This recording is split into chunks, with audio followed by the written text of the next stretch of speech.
अस्सलामुअलैकुम नाज़रीन, धरती टाइम्स से गॾु आऊं आहियां अब्दुल अज़ीज़ जतोई। नज़र विझंदासीं अॼु जी ताज़ा तरीन ख़बरुनि ते। टंडो इलाही आरमा पीर आज़ाद जी ख़बर शामिल कंदासीं। टंडो इलाही अलॻि मोटरसाइकिल जे मिस्त्री चांडिया बिरादरी जे माण्हुनि जो कुआड़ियुनि सां हमिलो करे रतो रत करे छॾियो। ज़ख़्मी हालत में सोली अस्पताल मुंतक़िल। वाक़े ख़िलाफ़ ज़ख़्मी जे वारसिन चंबर रोड ते धरणो हयो। पुलिस ॻोठ हाजी जमाल चांडियो ते चढ़ाई करे ॿिनि ॼणनि खे गिरफ़्तार करे वरितो आहे। ख़बर मूजिबि टंडो इलाही अलॻि चंबर रोड ते यूनियन स्टाफ जे चांडिया बिरादरी सां तालुक़ रखंदड़ ॿिनि ॼणनि मोटरसाइकिल जे मिस्त्री 18 साला कांजी पुट खे तूं मथां कुआड़ियुनि सां हमिलो करे सख़्तु ज़ख़्मी करे छॾियो।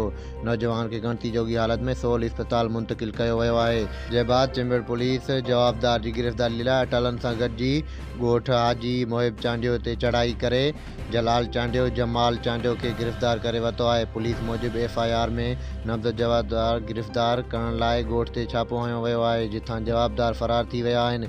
जॾहिं त चांडिया बिरादरी सां तालुक़ रखंदड़ ॿिनि ॼणनि खे गिरफ़्तार कयो वियो आहे। केस में नामज़द जवाबदारनि जी गिरफ़्तारी लाइ छापा हया वञनि था। खेनि जल्द गिरफ़्तार कयो वेंदो। ॿिए पासे ॿुधायो पियो वञे त कुझु ॾींहं अॻु कोली बिरादरी ऐं चांडिया बिरादरी जे माण्हुनि जे विच में मामूली ॻाल्हि तां पाण में तकरार थियो हो, जॾहिं त अॼु कोली बिरादरी सां तालुक़ रखंदड़ नौजवान मथां हमिलो कयो वियो आहे।